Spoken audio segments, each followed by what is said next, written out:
Hello, Nikki, can you hear me and can you see me?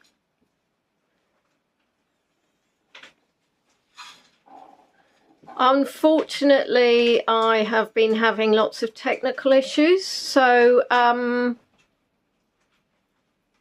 hoping. So, Nikki, is this the original link that you clicked on? Because unfortunately, it would appear that Streamlabs has been creating lots of different links for today. And I just want to make sure that this is the one that you should have clicked on. So when you're saying no, Nikki, can you let me know what you mean by no? Because if this isn't the right link, then it's not the original link. Okay. It's not the link from the calendar. Right, okay, that's really not helpful then. Okay. Can anybody tell me if in the middle of the page you can see some text?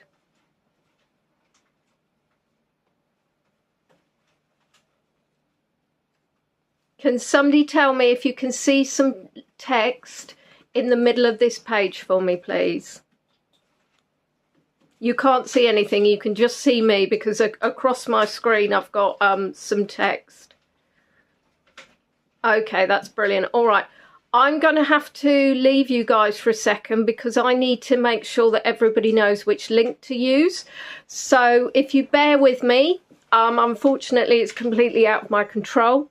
So I'm going to leave. I'm going to try and do some things in the background. So if you can just chat amongst yourselves and let people know.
Right then, can everybody hear me and see me again? I'm not sure if you can actually...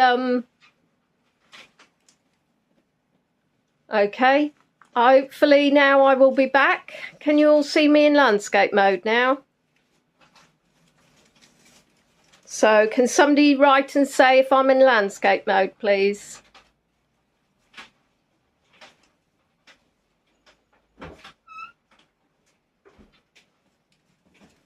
Right, excellent. Okay, now there are several different streams going on.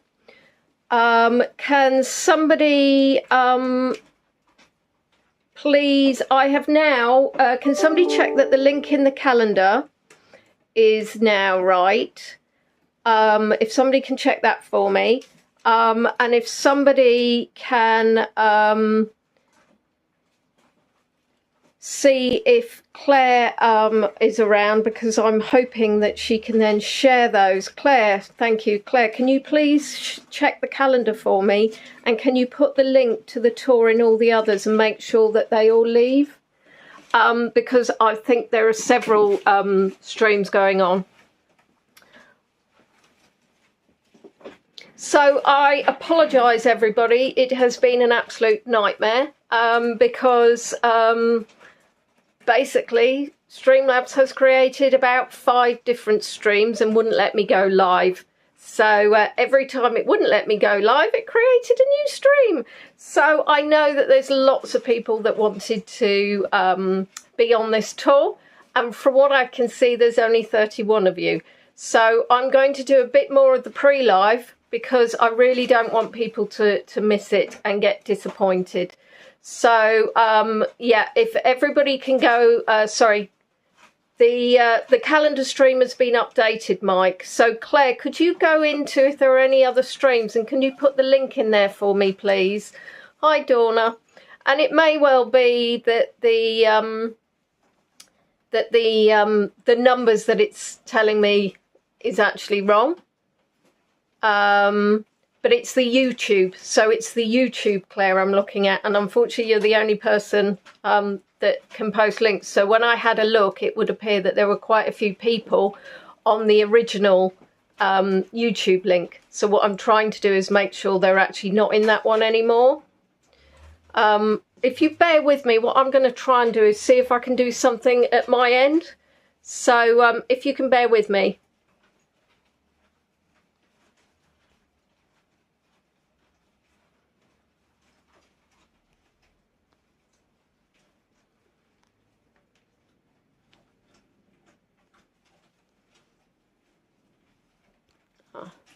No.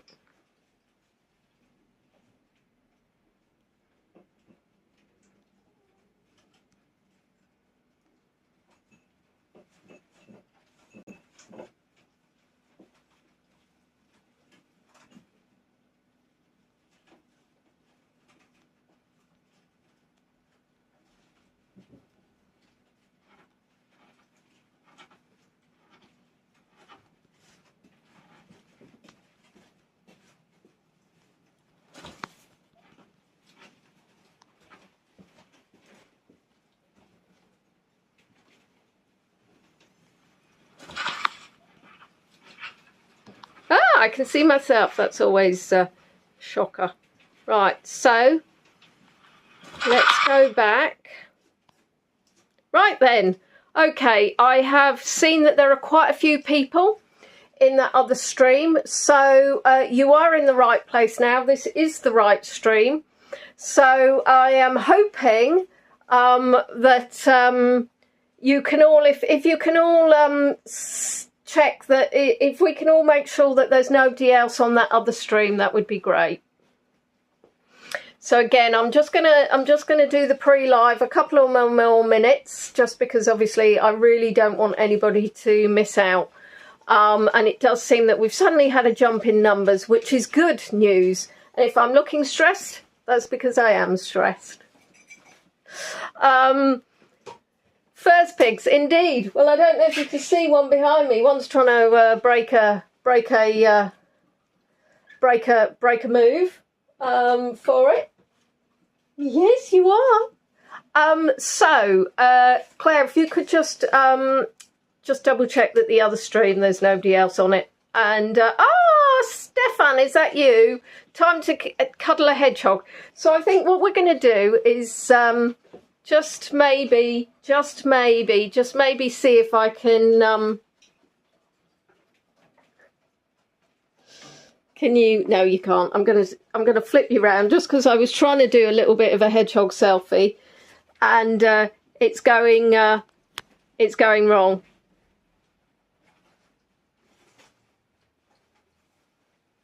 This is one of my favourites because he's a little bit naughty. Well, he's not really naughty, to be fair. I think he's just doing what a hedgehog does. And of course, it's going to be interesting because we're going to have to make sure that my camera doesn't start focusing on bars and it focuses on hedgehogs instead. So, back to me. That's enough of you seeing your little hedgehog. You can't call him Leonie. It's a male hedgehog.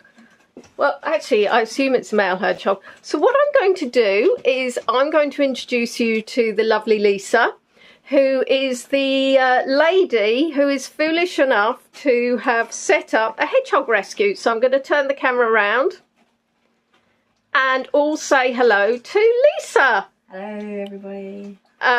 Right, so basically, Lisa, I have obviously come out to Pluckley, which is the most haunted village in Kent, which is quite exciting in itself. But what I haven't found is I haven't found any ghosts. What I've found is I found lots of hedgehogs. So this is in the back of your house, and we are in, and I'll show you where we're in at the moment. So we are in somewhere which has all of these, what do you call them, cages, pens, hutches. And we are looking at plenty of hedges. What's a short name for a hedgehog? Hoggy, hedgepig, hedgy. Hoggy, hedgepig, hoggy, hoglet, hoggy poggy. And as you can see, wherever you look, there's a hedgehog. Now I'm going to show you my favourite, although I'll be honest, I have got several favourites. But just to keep you interested, there's my favourite. But you're not getting to see them yet. So, Lisa, I'm going to turn around to you again. So what made you, how long have you been doing it and why? So I've been doing hedgehog specific rescue. And can I just check, can everybody hear Lisa? Because I can see she's quite soft spoken. Oh, I'm not. I can be loud, I was trying to be quiet. No. Yeah, so sorry, yeah, I've been doing hedgehog rescue specifically only for about 18 months, but I've always worked in rescues and started volunteering since when I was about 13 in sort of farms and rescue places. And as an adult I went back and did wildlife conservation at university, and then I found a hedgehog in the garden 2 years ago. So you as a child, you were interested in hedgehogs or all wildlife? Just all wildlife. All animals and rescuing. And why did you then decide to do a wildlife conservation? Just again, because I had the interest in the animals and I had the interest in conservation. So, and then I found a hedgehog in the garden 2 years ago now, about this time of year actually, who was a little bit small for winter and I had trouble finding a rescue. And when I did get one, it was sort of, 10, 15 miles away, 20 miles away. And when I got there, we got chatting and she said, we're pretty desperate for somebody to cover the Ashford area. So I was like, I'll take 5 or 6 of yours. And here I am now with near on 70 we can. So was that the first day when you went to drop off your hedgehog, you then said, I'll sign up to take on another. And did you take your original one back? Yes, I did. He was brought back and he was released here. So are you telling me that you went to take one hedgehog for support and you ended up taking more back? I like that kind of approach. And who are we looking at the moment? This is Henrietta. She is ready to go. She was found in the middle of a field, covered in paint with a leg injury. And we think somebody was painting the lines, and that's how it happened. We like to think that rather than it was. What colour was she then? Yellow. She was white. Oh, she was white. So we think football pitch on a playing field. We were hoping. So she came in with the leg injury. We weren't sure whether it would heal or it would need amputation. But with medication over several weeks, the swelling's gone down and she's actually got full use back. So she's ready to go home. And because she's obviously an adult, so we're going to jump all over the place now because I want to talk about all the hedgehogs. I want to talk about you. So you then go, okay then, so where are you keeping the hedgehogs initially? Initially when they come into the rescue? And no, back 2 years ago, you suddenly go, okay then, I'll collect some. So I've got a little, you would call it a coal hole on the side of my house, about 4 square metres. And I kept them in there initially until winter time came and I had 65 hedgehogs, so they were in my kitchen. as well. Absolutely everywhere. And this year, at the beginning of the year, I was way busier than the year before, and I knew that this year would be busier than last year. So we fundraised this year to be able to convert my sheds into an insulated place to be able to keep the hedgehogs out here. And did they help you cook when you had them in the kitchen? Were they giving tips? No, they're quite rude guests. Rude, yeah. They eat, sleep and poo everywhere. So really, yeah, no, I don't want them touching my food. No. Not with the poo boots. No hedgehog chefs going down there. No, that's... There's definitely not ratatouille going on in there. Oh, well, it's a shame, but, you know, it's always a thought. So then you've ended up fundraising for this place. How did that, you know, kind of, was that difficult? Are people quite kind helping you fundraise? I've had absolutely amazing support right from the beginning. I fundraised all of the money probably a year earlier than I expected to the point that this building was up and ready by the end of September, ready for winter. Which I wasn't expecting at all. I was sort of expecting to have to manage and make do. So much so that the new cages that I'm building, with the materials on order, they're not in production yet. They weren't ready before we moved in, but the need has grown so much. I'll explain in a little while, but we've had a bit of a year and it's gone a little bit mad because we've had a late summer and lots of little babies being born much later than usual. So for the moment we are making do, but it will have custom cages, wiped clean. And we'll be ready. But yeah, I've been incredibly lucky with the support I've had right from the beginning. Really, people have sort of run with my madcap ideas and helped me achieve it. And that's just members of the public, you know. And what do your family think of the fact that now you've got all these hedgehogs in your back garden? Are they like, well, that's Lisa? That's exactly what they've done. I would have liked to have thought they would have thought I was a bit mad, but they all seem to think it's just something that, you know, I would be expected to do, which is a bit worrying. I don't know whether I'm happy or sad about that, really. I think you should be happy. We're just watching a hedgehog have a drink. Yeah, he's run out of water, so I'm going to give him some. Well, water. I did think, oh, that's what happened. Be meowing, but I'm guessing hedgehogs don't do that. Oh, thirsty boy. There we go. Oh, now I've scared him. Your food. It's disgusting. I'll change that over in a minute fully anyway. And so today you've got 58, did we say? 68. 68 or 68? I thought, well, you counted, don't ask me. I probably miscounted. I have transferred a lot out this week to other rescues in Kent that have space, just so that I can stay open because I was so busy. Last week, I think I had coming on 75, that it was just getting a bit difficult for me to manage. And obviously I want to be able to give everyone the best care. And I want to be able to take in any that desperately need it. So the ones that are sort of recovering quite well and just around to gain weight have been transferred to other rescues to finish off and be released or sent back to their finders. And does anybody come to you with a hedgehog and not say where they got it from, and then you're kind of like, well, what do I do? Yeah, that happens all the time, for safety issues as well, if they're attacked by a dog, if the area isn't suitable, if there's been a lot of roadkills of hedgehogs in the local area, I wouldn't release them back to there.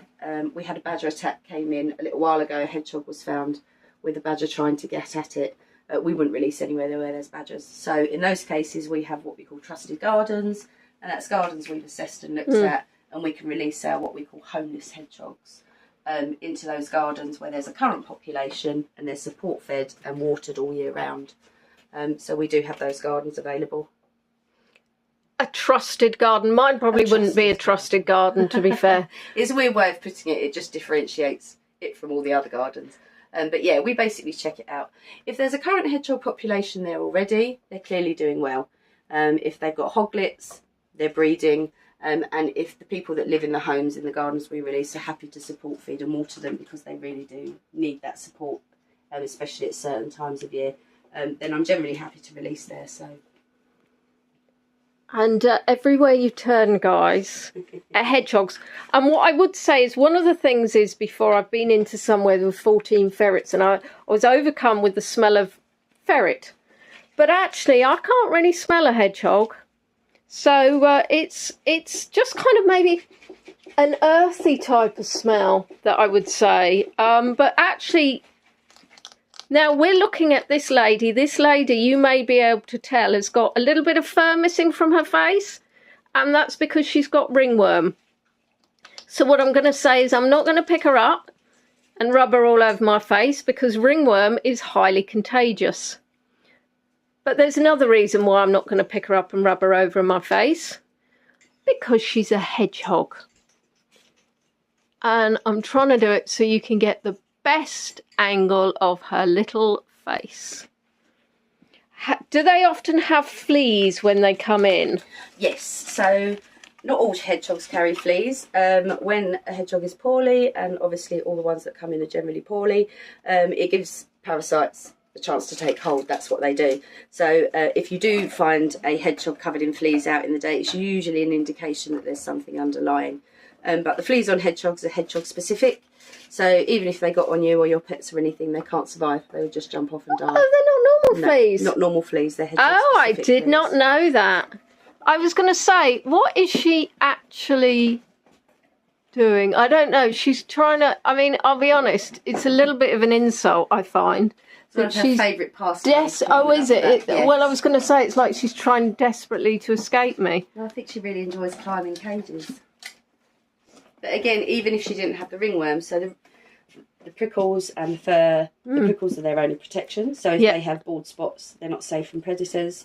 The fur keeps them warm. So if they're bald underneath and all their fur's fallen out, they can't maintain their temperature. But she is too small to survive at the moment anyway. They're gearing up to go into hibernation. And she's a little one that just, if she went into hibernation now, she just wouldn't be able to survive. So she will stay here. How long do they go into hibernation for? It depends. Every hodgehedge. Every hodgehedge. I like that. Every hedgehog is different. Some are hibernating now. I've got a little malfoy down there that comes out every few days and he hibernates in between. We've got some that will go into hibernation later in the month. It depends where you are in the country. It depends what the weather's like. And a lot of them don't hibernate at all anymore. Oh, really? Climate change has warmed the temperatures up that much, and we're getting such mild winters that lots of hedgehogs don't hibernate anymore, which is why we asked you to support feed and water all year round, because you will still get some staying awake, and you will still get some that just wake up, have a snack, go back, and then will sleep for another few weeks. You know, they move nests in winter as well, so having that availability of food and water is really important for them. And this behaviour that she's doing, because, you know, to the untrained eye, it would just look like she's chucking stuff about, but she's actually burying. Is she trying to create something? She's nesting. So she particularly, not all hedgehogs like the towels, but some really like them. I don't know whether it's comforting for them, and obviously we're trying to keep her warm, and that's the idea of the shredded paper. They'll gather that in their mouths, take it all into the corner overnight, and they'll spin all night, and they'll make these beautiful nests, and then in the morning I go and ruin it, and they get very cross with me, and they'll do it the next night. And when you say they put it in their mouth, isn't it all wet and soggy then? No, perfectly dry. They'll grab it in their mouths. You ruin their nests every morning. You go in. To be fair, let's have a look poo in them, should they? Well, would they poo in them in the wild? No, they don't tend to. Obviously, they're in an enclosed space here, so they wouldn't tend to poop where they eat and sleep. But they're a little bit more enclosed here, obviously.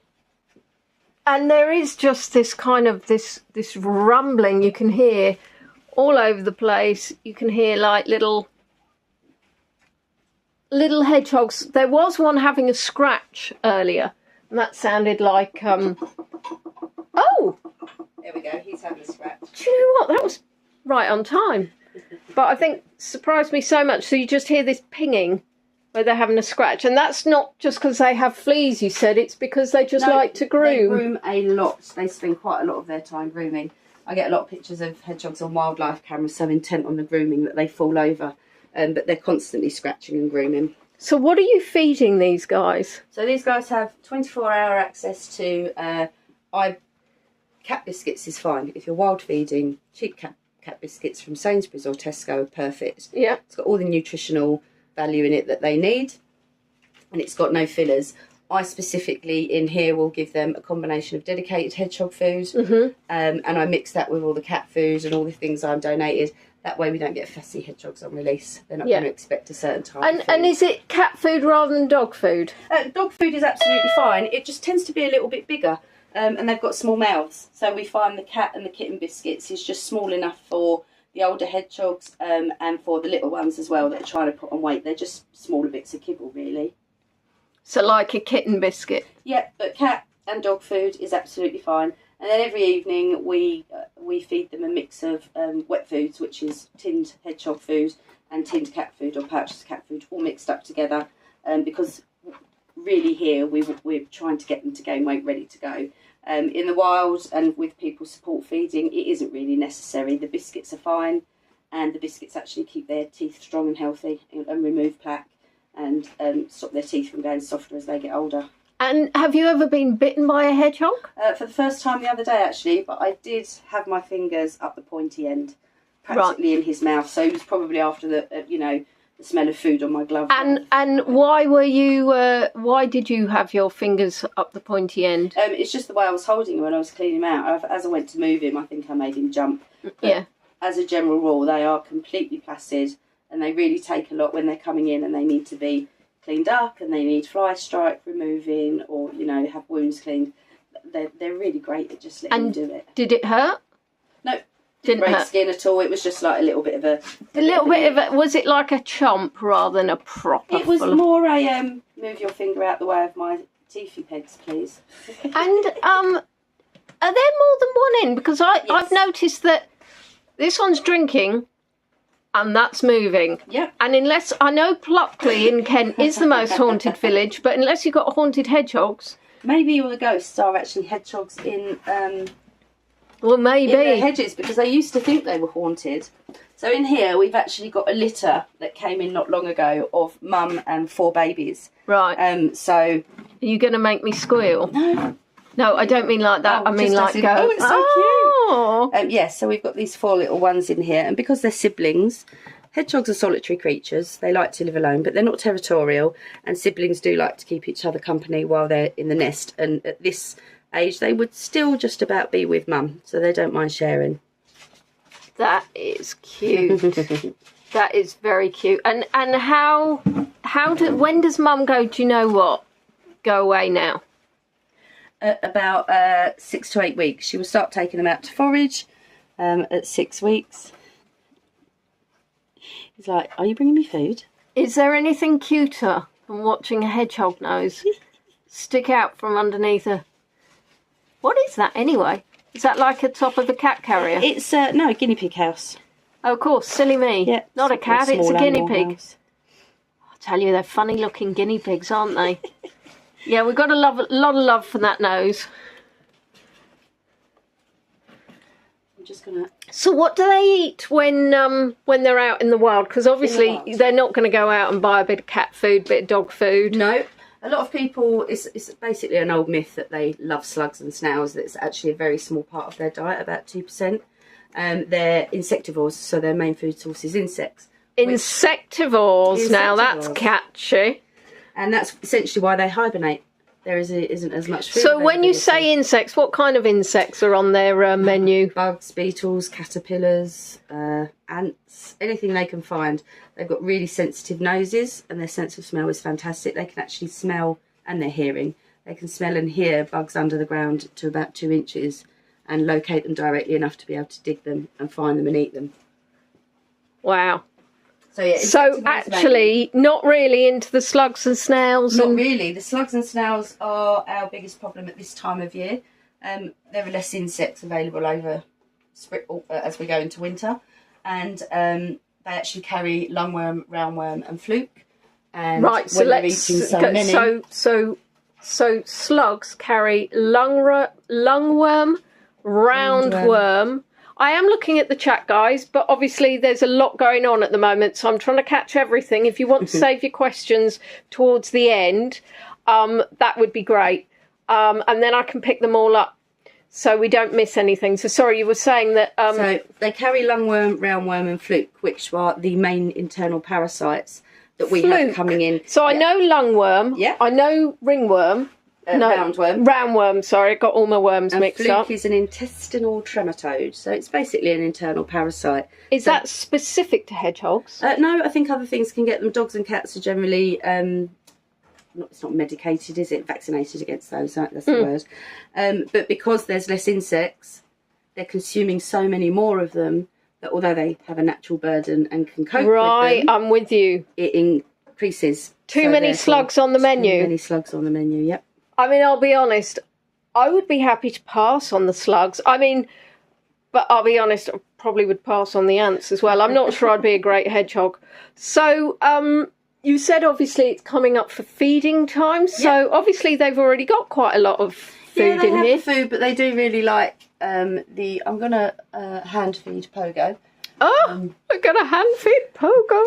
First. Now, Pogo is a little bit messy, guys. He's been cleaned out 3 times today. He's very messy, but he's very, very cute. So he's between 3 and 4 weeks old. He came in about 5 days ago. He's 3 to 4 weeks old. Very late litter. Guys, look at Pogo. I'll pick him up and you just get an idea of how tiny he is. Oh, sausage. Hello, baby. So he was just found out in the day by somebody passing all by himself. So what's likely happened is his mum has gone off to hibernate because it's got cold and they just walk off and leave them. Because we've had such good weather for so long, they've actually had extremely late litters. It's very unusual to get them this small this time of year, but rescues across the country are seeing it. So she would have gone off to hibernate, or something's happened to her, or she's just abandoned him. And he will have been scratching around trying to find what he can to eat and been eating those slugs and snails, and is coming with internal parasites and obviously being way, way too small to be able to hibernate successfully. So normally at this age they would be feeding themselves, which he does, but he's been so poorly and he's lost so much weight that you are topping up. I am. It was all the only way I could feed him for a few days, so he might already be full. Num, num, num, num, num. Here we go. And some just take a little bit longer. If he wants to be syringe fed and it gets the weight on him, then that's what I'll do. So. And how will he, considering how long would he usually be with his mum? Again, between 6 to 8 weeks, they're of a good enough weight to be able to be independent. So they obviously he's not well as well, so he's lost weight. He would usually be a lot bigger than this by this age. Wow, at 6 to 8 weeks he could go off and completely independent. Yeah. Wow, that's and what sort of weight should he be at 6 to 8 weeks? 6 to 8 weeks, we would expect them to be 350 grams maybe. And what was he when he came in? He was 106. 106 grams. And what is he now? He went down to 72, but he's back up to 84 today. And what is kind of like a weight that there's just no chances? There's always a chance. But I mean as in when they're just too underweight. So if you get them in, is there ever a chance that, that you're going, unfortunately? No. Never a time when that. We will do everything we can. Some surprise you think they won't make it. Others you think will make it and don't.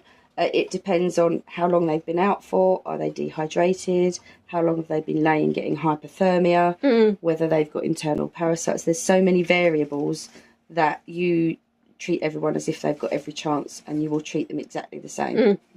And sometimes they surprise you. And what is he eating at the moment? So what's that? So hedgehogs I'll say first because it's a milk, but hedgehogs can't have milk. They're lactose intolerant. So they can't have cow's milk? No, lactose intolerant. This is a puppy milk, which is naturally low lactose. Yeah. Because so are puppies and kittens lactose intolerant. Cats are lactose intolerant as well. You should never give cats milk. That's right. So we can use kitten milk or we can use puppy milk as long as it's lactose free or low lactose. And it's mixed in with a puppy mousse for him at the moment because he's a bit older and we just need to get the calories in him. And how often do you do this? I have been doing it the last sort of maybe 72 hours, every 2 hours. Yeah. Just to try and get him to survive. And are you getting up overnight to do that? No, I'm going to sleep about 2 and I'm getting back up at about 7. So he can go a little bit longer overnight. But now he's putting on weight, I'll relax that a bit because now he's stopped losing. I'm not having to do it so often. So you sort of case by case basis.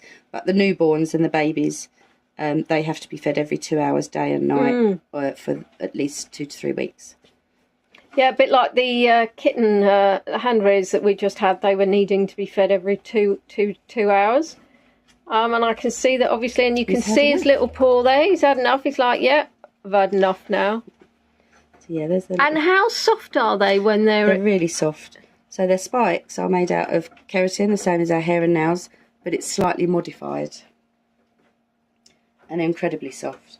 In fact, most hedgehogs, they vary between 5,000 and 7,000 prickles as an adult, and some are really prickly. How many prickles? 5,000 and 7,000. And some are really prickly, and even I can't handle them. But generally, when they're not balled up, yeah, they're are quite they really soft when they're born? Because obviously he felt quite soft. They're born without spines completely when they're born. Wow. And they have a membrane covering the spikes, obviously, to protect mum. But they will get a first set of white spikes. I don't know if you can see this little white one here. Yeah. They get a set of those within the first hour that they start And they growing. the really spiky ones, the white ones? No, they're really soft. So why is the colour, I'm guessing, just camouflage? Yeah, absolutely impossible to see in a hedge. I mean, even when someone's pointing right at them, I have trouble seeing them. And is that why they're called a hedgehog then? Because they are hogs that live in a hedge? Yeah, exactly. That's where they like to live. A lot of people find them and think, you know, they pop them in the local woodland. Do they think they're baby wild boars? Maybe. But they'll put them in sort of a woodland and think that's okay, but they're not. They're edge creatures. They like hedges, places that are dry, lots of leaves. And he is just incredibly cute. And what's his name? Pogo. Pogo. Yeah. Does he have a pogo stick? Is that going to be... I have no... That was not my name. I do let the finders, if they want to, choose their own name for them. And is he a happy little bean? He is much, much brighter today. I am actually sighing a bit of a sigh of relief and a little bit hopeful that he's actually going to survive now. And obviously donations, which thank you guys to those that are tipping. That is, as I wrote in my post, obviously all of your tips are going towards the Thorne Hedgehog Rescue. However, obviously it's not just money, it's time as well. So how many people give you a hand here? So at the moment, I was having one person most days, otherwise it's just me. But I've actually just put a call out for extra volunteers. The volume I'm getting, the amount of hedgehogs, the amount more that are coming in, that they've got extra needs, they need extra medicating. I'm feeding every 2 hours. I've actually put a call out and had a massive response to the point that you've got too I now many. need to find the time to respond to everybody. Volunteer management is actually really, really difficult. Yeah, and I'm finding that out, yeah. Unfortunately, you will get some well-meaning people that will cause you... spend you more time trying to manage them than they will spend on the hedgehogs. So I'll just talk a little bit about these little incubators. Yes, please do. Do you know what? I've been here, I've looked at them so many times, I've only just realised he's in an incubator. So these are little portable ones and they're absolutely fantastic. They can be plugged into the car. I'm really lucky again with the fundraising that I've done, and I go to a lot of talks and I've had an open day, and people are really, I'm quite active on my social media, so people are really supportive. We actually managed to fundraise for these 2 incubators this year. They're little portable ones, they can plug in the car, so if I'm going out on a call to pick up a hedgehog that's lying in the middle of the field somewhere, I can actually get them in these boxes and warming them up before they come back. If we can take care of a hedgehog's temperature, well, one, they need to be warm enough and out of hypothermia to be able to feed and function. Excuse me. And secondly, if we can take care of the temperature for them and regulate that, then what we're feeding them and everything else we're doing, they're able to use their energy to fight the parasites, to use their calories to go towards gaining weight rather than keeping their temperature. So we have these 2 little ones, and they're great for the little babies as well, who have to have a constant temperature. And then we have this large incubator here, which is my main one, and I will be purchasing another one of those. Just and how much does that big one cost? This one costs, I think it's between £700 and £800. And how much are the little ones? They're 287, I think, now. Right, so they're not... They're not cheap. They're expensive bits of kit, but absolutely invaluable. At the moment, the amount of hedgehogs I'm having that are coming in hypothermic, they're laying out in the day and their bodies are shutting down, I'm having to juggle. Yeah. Who is the least sick? Have you actually done that, juggle hedgehogs? Because I can imagine it would be it's quite risky. Spiky. Yeah. Wear good gloves. I was going to say that's a winter glove sport. It's not a latex glove, is it? So yeah, they are invaluable pieces of kit to be able to work with and to be able to give them sort of the best chance, really.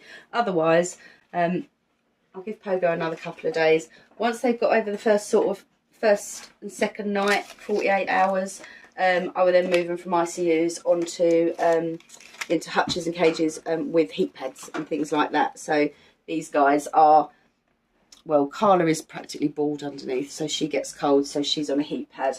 And so I just have, you know, multiple of these running off. Oh, I see, right. Just little pet heat mats. And did you know you've got a mouse stuck at the back? I believe that is a Christmas hedgehog. Oh, there's 3 mice there. Then I've got my little hedgehog. Oh, it's a little Christmas hedgehog. decoration that my volunteer makes for me and I can sell to raise funds. Marvellous. Is that some sort of Fimo or something? I was going to say. Oh, that's clever about the heat pad. They look obviously... Yeah. And then once they get weighed every day. And this is then obviously connected to the power. Yes, connected to the power to be able to sort of keep a constant temperature.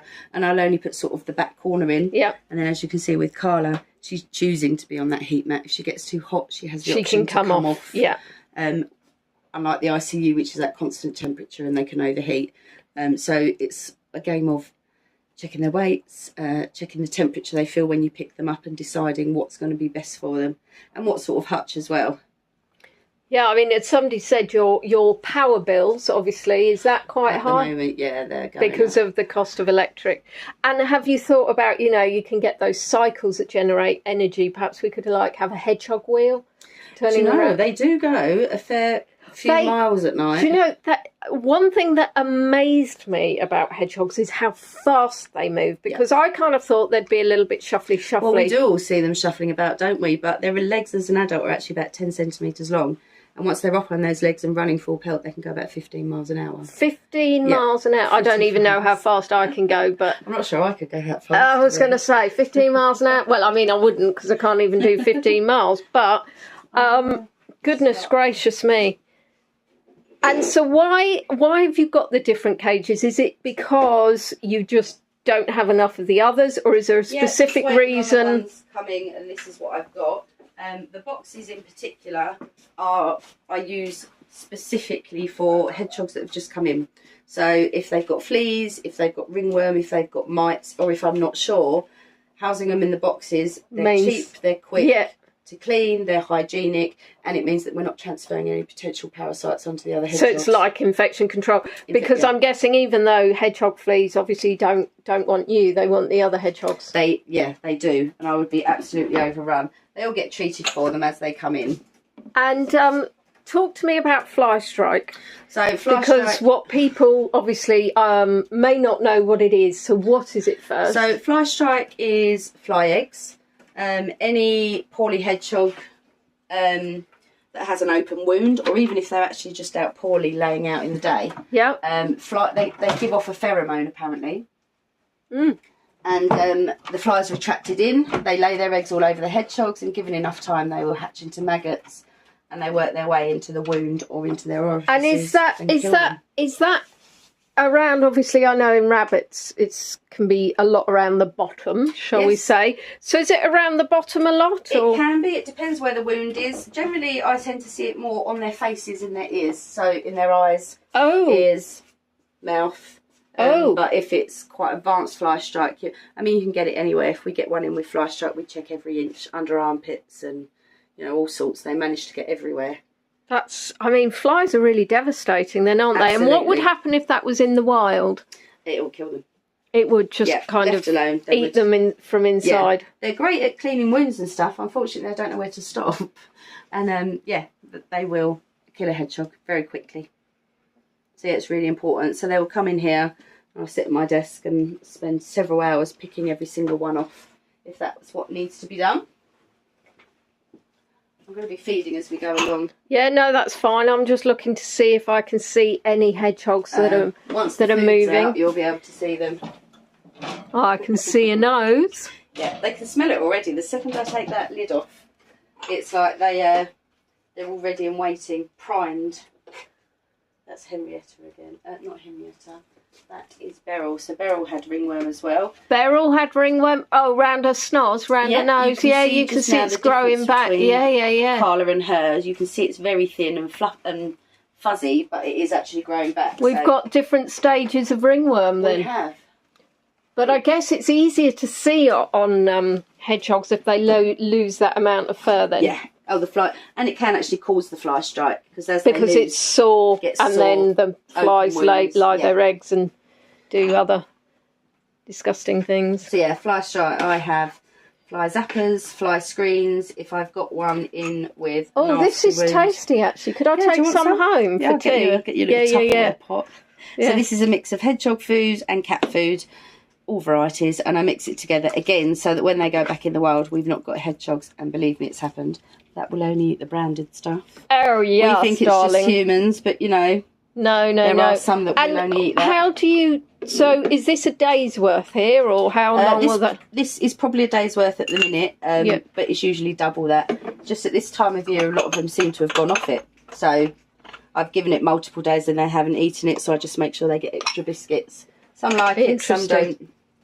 And is it, do you think, because you I mean, the interesting thing is that cans in there or sachets?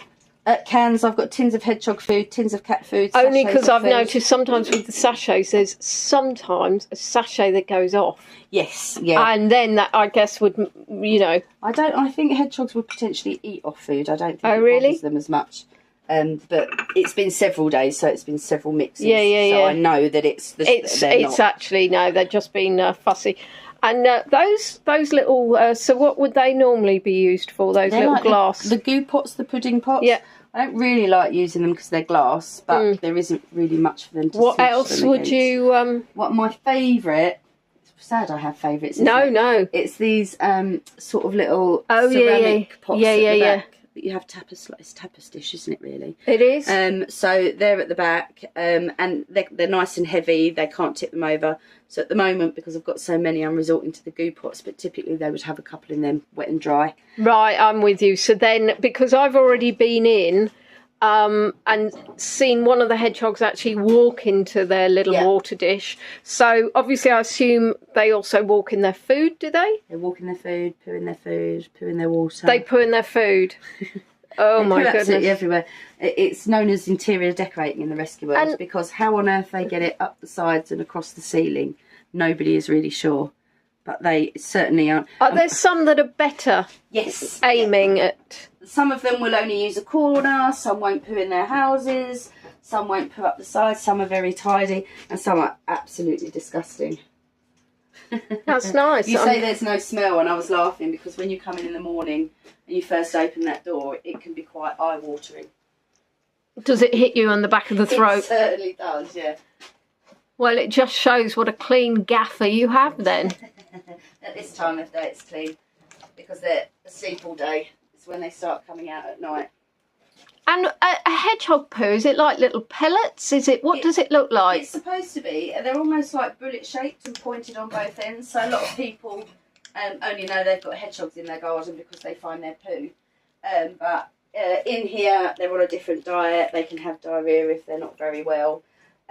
Is that like a treat? You can have diarrhoea if you're not very well. Yeah, if you're not very well, and so it all depends. Some are very tidy, and then of course they're in a more of an enclosed area, so they're not pooping and walking off, and they're walking through it. So we generally get messier in here. I'm glad you can hear him crunching. I hoped you'd be able to. There's nothing better than a hedgehog crunching around there this year. And that's good because that's sharpening his teeth so he can bite Lisa better next time. Yeah, I think it was one of them actually. It probably was. He's given me the eye and going, yep, I got a good, but I'm going to do better next time. Didn't even make her bleed. Didn't make her bleed. Epic fail. So guys, what questions have you got? So I'm going to be focusing on these two at the moment. So are these siblings, sorry, is Mum still in there or are the siblings? So Mum actually came in with them. Yeah. So it's an issue when a nest is disturbed. The mums are what we call instinctive, but not necessarily maternal. Yeah. They will often, out of fear, abandon the nest if they get disturbed. They sometimes come back, they sometimes eat them. Sometimes they'll come back and move them. So the fact that she'd been disturbed, obviously needing to come in, it was the whole family was out in the day. Yeah. When she wanted nothing to do with them, to the point I was like, I think we might have got the wrong mum hedgehog. She wouldn't go in the house. She was over in the corner, actually quite distressed. So we've separated her. And could there have been a chance that it was the wrong mum hedgehog? It could have been. The mum could have abandoned those four previously, and they've latched onto her just as another grown-up hedgehog. That, you know, so we're constantly monitoring and looking. Are they showing signs of stress? Are they look unhappy and they look stressed out and they behave it? So we're constantly sort of monitoring, and we can adjust things and adapt. So this little one is one of 3 hoglets that came in a few weeks ago. I'll move it out your way. Laughing, yeah. Well, Lisa, you already know me well enough. That is exactly what I would do. Just about to stick my arm in that delightful food. So he is one of 3 that's in together. They're all from different litters, but they came in about 3 weeks ago, all at the same time. So in those cases, we put them all together because they do better with company of each other when they're hoglets. Bless them. So they've now upgraded from the ICU into a hutch with a heat pad, and they're really doing well and putting some weight on. So. And how many babies can a hedgehog have? How many nipples has she got? She has got 8, and they will go right up to under the armpit. Oh, lovely. They must be nice and warm under the armpit as well. They can have between 2 and 10 hoglets, but we typically see 4, 5, sometimes 6, not always 6, but typically see around that sort of number. So did you say 10? Yes. Well, how would she do that if she's only got 8 teeth? They would fight. 2 would be... What is that noise? That is just a noise they make. Interesting. He can smell the food and he's probably getting frustrated, so I'm not getting there quick enough. The demands they make. I always tell them they just need to write an email to the manager and I'll deal with it. Yeah. I think you should. I mean... Strongly worded email to the management. And the babies will be here until when? Just until they're overweight. So it used to be that hedgehogs were overwintered, but sort of the latest research is showing that they can successfully hibernate at 650 grams and be released at 650 grams and hibernate. And as long as we have a nice weather window of above 0 degrees for 10 days, we can release in the middle of that at 650, and they have the same survival chance as one that hasn't come into rescue. The stress of being in rescue, and I can't stress it enough, is it's incredibly stressful for a hedgehog to be kept captive and even picked up and weighed. If people are calling me up and they're not sure about size and that, we will sort of ask them questions based on, compared to a tin of beans or a melon or a tennis ball, what is the size? And we wouldn't recommend anyone pick them up and weigh them. Because they're wild animals. And it's extremely stressful for them to be handled at all. Except Pogo, I'm guessing it's kind of like he's more used to it, is he? He is used to it. There will reach a stage, even if I did nothing, that he will hate me, at which point my job's done. They've been around for 15 million years, so that instinct to be wild is so strong that we can't keep them captive forever. It's always release or euthanize, because they just cannot cope with captivity. Pogo will spend some time here. When he's big enough, he'll upgrade to a bigger hutch, obviously, but I've got hutches outside, and then after that I have an aviary as well, which is an enclosed area where he can learn to dig and forage and build nests, and and then he'll be ready to... And then he'll be ready when I don't see him anymore, when all he leaves me is poo and he wants to bite my toes. And when I go in to put his food in, then I know he's ready to go. And then where does he go? Again, your trusted garden? Well, he'll probably go back to where he came from. They're quite keen. They want to keep updated. I always try and send them back. Hedgehogs remember their roots. Territorial. Yeah, they remember their roots. They get taught them by their mums. They know where to find food and water. So if we can, it's really important. And also now, countryside hedgehogs and rural hedgehogs, it's the hog dog, have completely different foraging patterns and behaviours. So if we do get one in from a town, we would always release it within a town in one of those gardens. That's really interesting. I mean, interesting that this is a strange looking hedgehog. but also that there's a difference between rural hedgehogs and town hedgehogs. And I guess the same applies to foxes, does it? I think so. More with hedgehogs. Obviously, we've seen massive decline. Since the year 2000, we've lost 75% of our total population of hedgehogs. Since the year 2000? Alone. Yeah. In the 50s, they estimated there were 35 million, which was probably a bit over, but we have less than 1 million now. Less. And it's because they face so many pressures. Countryside especially, is pesticides and bigger fields. Their main food source is insects. We are a bigger population. We've taken hedges out and made our fields bigger. And they're edge creatures, so, you know, it's not fields they're going around, it's huge distances. And the pesticides kill all the insects off. So the decline in countryside hedgehogs is still pretty bad.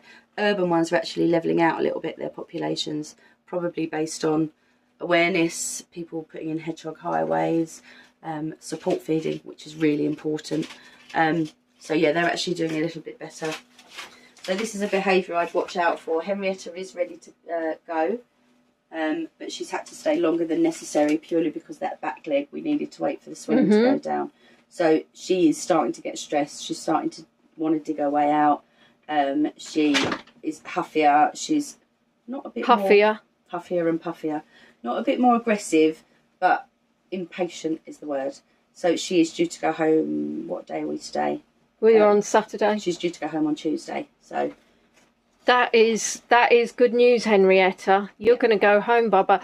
And how long do they live? I mean, they can live up to 10 years. I think one's just been found in Denmark, fossilised, which is 16 years. But generally it's 3 to 5 years. Being a wild animal is pretty tough. Yeah. And they come across a lot of things that can injure and kill them. So around 3 to 5 years they'll live. And what's really interesting is actually the individual responsibility everybody has. So you're talking about pesticides, and I assume you're talking about what people might put out to kill slugs. Yep. To even perhaps kill weeds. Yep. Even, for example, if you're looking to get bugs off your roses, everything you're doing in your garden environment can actually be poisoning the creatures that are moving throughout. So, I mean, I'm very, very anti weed killer. And I won't have any chemicals used on my back garden, but I know that obviously a lot of people do. A lot of people do, of course. And it's not just that within our own garden. Again, it's multiple pressures that we're seeing such a decline. We're tidy. Hedgehogs love log piles and leaf piles and sleeping in long grass and hibernating in long grass. You haven't known me long enough, because telling me I'm tidy, most tidy. Yeah. See, I wouldn't say I'm untidy. I garden for wildlife. Yeah, I have a log pile. I have a log pile. I have leaves. I have wildlife areas. But what you're saying is that more people need to have incredibly tidy. Yeah, messy gardens. Think about the wildlife. Not messy all the way, but even if you've just got a little bit of somewhere. We always say if your garden is concreted over, plant a pot of wildflowers. Let it do its thing. It's going to attract insects. It's going to attract, and also our fencing, our boundary lines.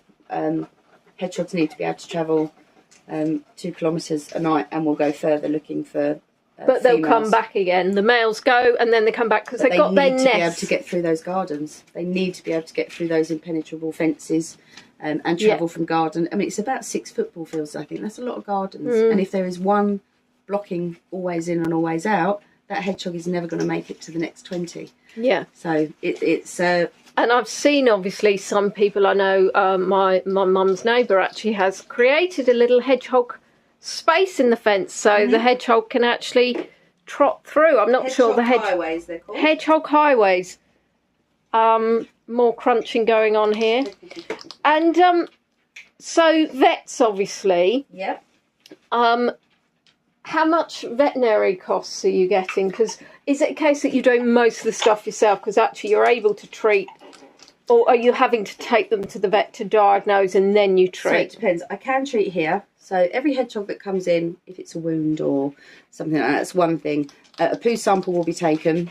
I've got a microscope. We'll put it under the microscope, look for internal parasites. The treatments that they have, if they have a wound, it's painkillers and antibiotics. If it's internal parasites, it's spot-on treatments and antibiotics and other treatments, and those have to be bought through the vet. So that can cost hundreds of pounds. And specifically vet treatments, it's severe wounds that we would look to do. I had a hedgehog come in Saturday night, I think. Seriously injured leg, completely severed, only still attached by skin, really sadly. And he immediately went in the next day, and I've had to pay for the amputation. That's just the way it is. A vet's obligation is to not see an animal suffer, and if that's euthanasia, that's what they will do.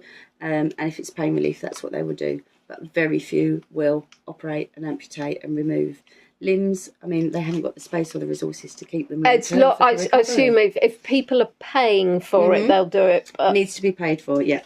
I've actually got a vet near me, which actually deals with a lot of the stranger small animals, as it were. So exotic pets. Yes, that's the word I was looking for. Thank you. So I'm guessing, and actually, there's another wildlife rescue that takes its animals there. So obviously but obviously the point is, I guess, if somebody comes up with no kind of knowledge and that animal needs, the leg amputated, it's not just about the removing the leg. It's about, obviously, it's somewhere for it to go afterwards and have that care. And three-legged hedgehogs, do they survive in the wild, or are then you looking for enclosed gardens? Yeah, they can't survive in the wild. Some rescues, every rescue is different. Some don't believe in, if an animal can't go back to the wild truly, that they would prefer to euthanize. Others, I tend to see how they go. My vet's happy to do an amputation. We see how the animal copes. Of course, I have the benefit of the outside space to be able to monitor and do that, which a lot of rescues don't. They can't groom as well. They're missing the leg. So they do need more monitoring. Most of my gardens have wildlife cameras, and they watch them come and go, and they can check that everything's okay and that they're coping all right. But they would need to be in a secure garden. So obviously they can't reproduce, so they won't go back to the wild and have more babies. But if they've got a chance, and they're happy and they're not stressed, then I prefer to give them that. That's interesting that you spoke about the fact that you can tell when a hedgehog's stressed, because I think that's the key thing. It's quality and quantity of life, isn't it? And obviously, always. It's that balance. But actually, if you can tell that hedgehog is still living its best life on 3 legs rather than 4, then that's giving it a chance of life, I guess, isn't it? Yeah, so just to be able to sort of live out his days in the retirement garden, maybe. It can be very small ones, it can be very old ones. The smaller ones obviously adapt better. Because they got less weight to carry. And they're used to it. I had a... Oh, you mean they're smaller because they're younger? Yeah. I had a little girl come in, and she'd been predated from the nest, and her siblings had been killed, and it had bitten her paw off, whatever it was.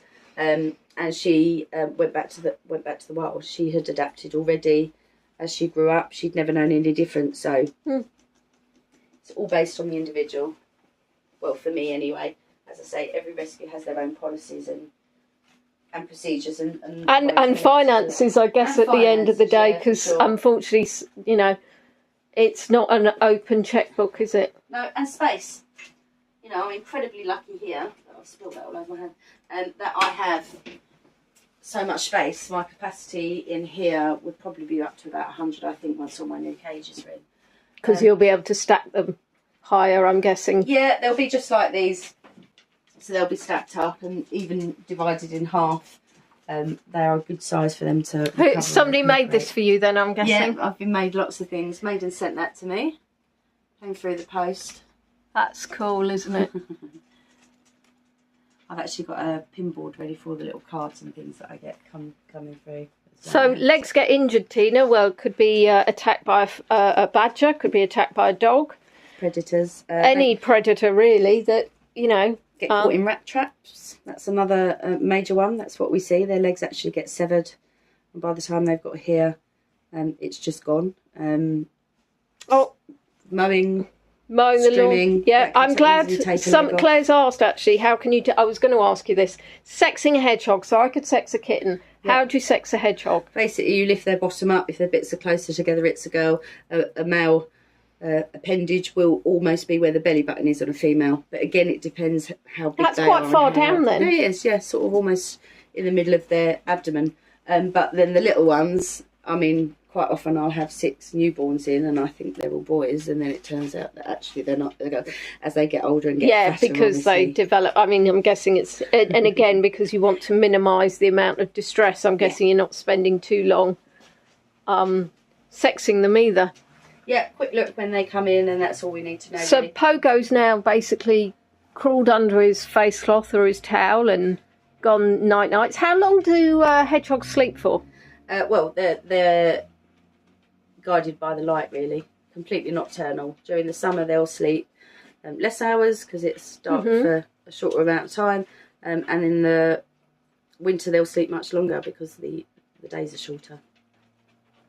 They're purely nocturnal. Wow. Any hedgehog out in the day is... So if you kept them in dark, would they just sleep all the time? Yeah, they wouldn't know, I imagine. No, they would be out all the time, wouldn't they, if it was dark? Oh, yes, sorry, wrong way round. Yeah, these guys sort of tend to come out and do whatever they do. This is an unnatural environment. This is an unnatural environment for them. So their body clocks can go a little bit out of whack. But again, once they're back outside in their hedgehog houses, if they've been here a while, we'll do what we call a soft release, which is the hutches, the aviary. It's in stages to just give them a chance to get back into the natural rhythm that they worked in.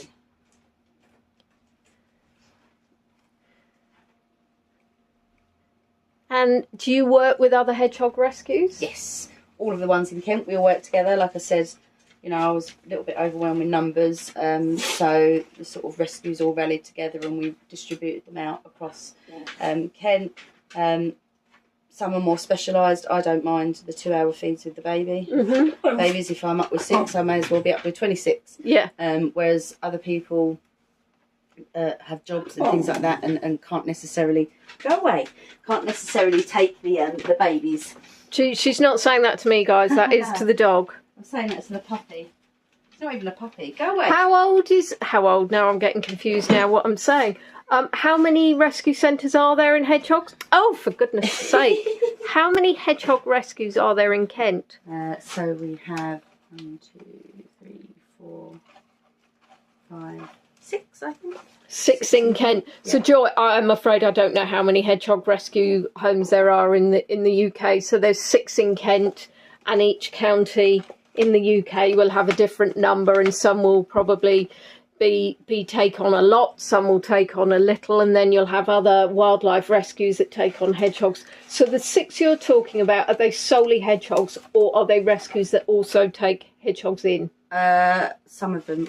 There's more that take hedgehogs as well as the others, but obviously they get fuller quicker. The thing is, depending on resources and money and space, and most hedgehogs rescue in the country aren't funded at all. There's no government funding. No. People don't get paid. They do it because they love hedgehogs. So they're dictated to by how much space they've got in their spare room or their shed, or their kitchen. Or their kitchen. And other wildlife rescues can't necessarily cope with 100 hedgehogs at once because they need space for all the other animals that are coming in as well. So it varies, and it varies between season. So I know we were speaking about this earlier, but actually this kind of now become your full-time kind of passion. And obviously you don't get paid a penny for doing this. You are a, what's the word? You're a not-for-profit. Non-profit, yeah. So hopefully next year Lisa will be able to apply for some grants, but she really is just donating all of her time to these lovely animals. And how many last year did you look after? I think it was 367 last year. 367, nearly one, just over one for every day of the year. This year I'm at 450, I think, already. 400. So it's going up because I'm assuming the more that people know about you, the more that. And look at the time, we're actually on an hour. And Claire, sorry about that, switching hands, my finger's gone numb. Thank you, Claire, for posting those links. Firstly, if you could like the video, that'd be great. If you could subscribe to my YouTube channel. If you send a donation either to buy me a coffee or PayPal, and then I will be sending the money across to Thorne Hedgehog Rescue. And I think we're going to have to wrap it up, guys, because we have been going for an hour. And, of course, it is Lisa's time, and I'm sure she has lots more to do. I hope you've had fun. Sorry, I'm sure I've missed some questions because there has been so much to cover. I'm just to answer any that are left as well. Yeah, Lisa has got her own Facebook page. I think I was going to say your own Facebook poo then for a minute, it sounded like. What I was going to say is that Lisa will be launching her own YouTube at some stage, so she will then be putting on some videos, probably of hedgehogs, but you know, as we know, Lisa can be unpredictable.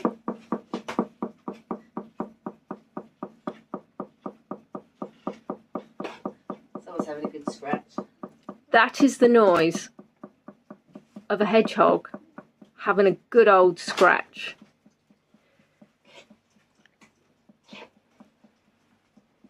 So yeah, I hope you've enjoyed it. I'm just going to see if there's any more that's out and about. I'm glad you got to hear that noise.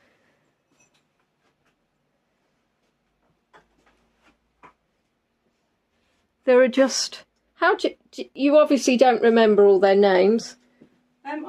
Yeah, I probably could, but I wouldn't necessarily be able to match them up to the hutch they're in. If I actually came in one night and moved them all around, would you be able to recognise them? I could probably tell a few of them just from personality, and some are very light and blonde. But no, everybody says, how do you remember them all? And usually I'm looking over their shoulder at the board with the names. Well, I was going to say, I'm really clever. Because I'll be honest, at least with cats, they come in different colours. And that's something before we leave, one thing I was going to say to you, you said that a hedgehog, as it gets older, gets more ginger. A little bit ginger, yeah. We've got Weeble Wobble down here. So Weeble Wobble is a permanent resident because, unfortunately, she is a bit wobbly and she is a bit weebly. Hence the name. I mean, she's not always inside. She spends most of her time outside. But as the weather's cooled down, I'm just going to get her out and we'll see if we can see the gingeriness on her if the camera picks it up. Hey, sweet pea. Yeah, she's just getting that little ginger tinge around the And Mrs. Weeble Wobble is actually, she's in her retirement home because she's an older lady. She's done what she needs to and she can't be released into the world, unfortunately. And their little feet go whiter as they get older. You can see that the pigmentation has worn, so we know that she's she's got a little ginger belly and little white feet. She's a gorgeous lady. I'm afraid not, Tina, because of the signal, but hopefully you can think of a little bird, Avery, and there she is. And thank you guys, thank you so much for coming along. And Lisa, let's do a selfie. Sorry, I've just smacked you. So thank you so much. Now, next week, for those of you who follow me, I will be going to Liverpool. The weather looks quite bad, a little bit rainy. So I'll be taking you around, it looks like, with an umbrella, which will be fun because you know how I love to walk around with an umbrella. So thank you, everybody. And I'll see you very soon. And if you're not already, do join my Facebook group, Leonie on Tour. Thank you, guys. Bye-bye.